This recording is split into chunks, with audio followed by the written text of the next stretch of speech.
ആലുവയിൽ വാഹനമോഷണം നടത്തിയ കേസിൽ പ്രായപൂർത്തിയാകാത്ത 2 പേർ ഉൾപ്പെടെ 5 പേർ പിടിയിൽ.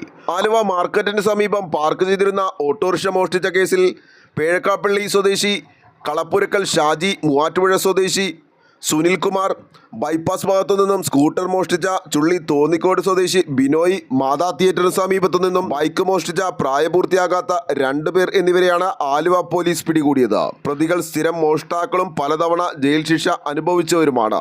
മോഷണം ചെയ്ത വാഹനത്തിൽ കറങ്ങി നടന്ന് മറ്റ് സ്റ്റേഷൻ പരിധിയിൽ നടത്തിയ മോഷണങ്ങളും തെളിഞ്ഞിട്ടുണ്ട്. ഇവർ മോഷണം നടത്തിയ വാഹനങ്ങൾ കണ്ടെടുത്തു.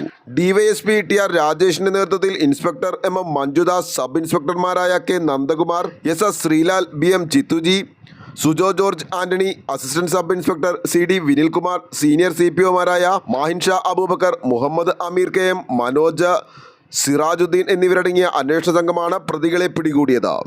പ്രായപൂർത്തിയായവരെ കോടതിയിൽ ഹാജരാക്കി റിമാൻഡ് ചെയ്തു.